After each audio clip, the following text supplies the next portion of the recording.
In this video, we're going to start developing some more details about the electromagnetic induction that we have been discussing so far and that I've demonstrated in some of the previous videos. Electromagnetic induction was discovered by an English scientist, Michael Faraday, in 1831. And by the way, welcome to 19th century physics. What we've been doing this semester has taken place. A lot of the discoveries that we've been discussing took place after the year 1800, whereas last semester, when we were talking about Newton's laws and conservation of energy, conservation of momentum, rotational motion, centripetal force, all of those things were developed prior to 1800. And so this semester, we've been focusing more on 19th century physics, like Ampere's law, Faraday's law, Gauss's law. All of these were Maxwell's equations. All of these were discovered in the first half of the 19th century.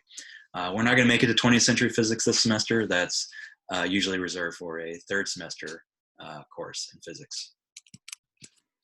All right, so Michael Faraday in 1831 discovered electromagnetic induction, and now we're going to talk about some of the details of what's going on here. So first of all, when this magnet moves closer or farther away from the solenoid, we saw that there's a voltage induced in this wire that's coiled around the solenoid. And what's happening is, this is about as in-depth of a why as I'm going to give you.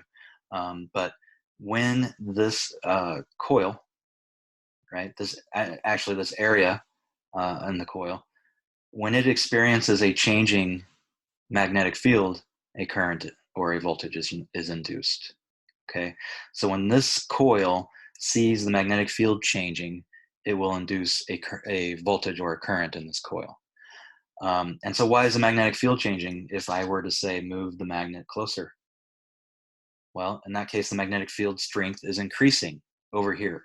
From the perspective of the coil, the magnetic field strength is increasing. If I move it away, the magnetic field strength is decreasing.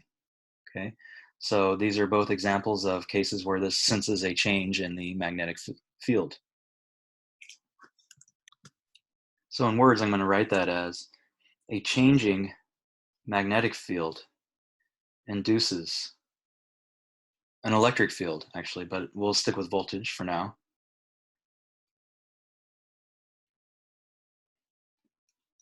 Okay. And in particular, what Faraday found is that not only does a changing B field, let me put magnitude on here, not only does that induce a voltage, but any change in the magnetic flux through this surface, through the area surrounded by the coil, any change in flux there is going to induce a voltage. So we can write that as that the EMF, the induced voltage, is equal to the rate of change, with respect to time, the rate of change of the magnetic flux. Okay, so we're going to flesh this out in more detail, but this is Faraday's discovery. There's a minus sign here for reasons we'll discuss, and this is called Faraday's law. So you can see that anytime there's a changing flux, we get an EMF. So if I move this closer or farther away, I have a changing magnetic field strength. If I were to somehow shrink or increase this area without changing B, that would be a change in the flux, the magnetic flux, and that would also induce a current. Another thing that would happen is, remember the flux measures the basically the perpendicular flow, the flow of the magnetic field lines that are perpendicular to this surface. If I start to rotate this magnet, I'm changing the orientation of the field lines with respect to the surface, so they're intersecting at different angles. And so a changing angle will also cause a change in the flux, and therefore will cause an EMF. And so that's why all the examples I gave you before with generators, a lot of them typically involve just spinning the magnet. Okay, and there you're creating a changing angle of the field lines with respect to the coil, and that changes the flux through the coil, and therefore that induces an EMF. And one more remark I'm going to make about this is that if I were to hold the magnet still and move the coil, would there be a change in flux in the coil? And the answer is yes.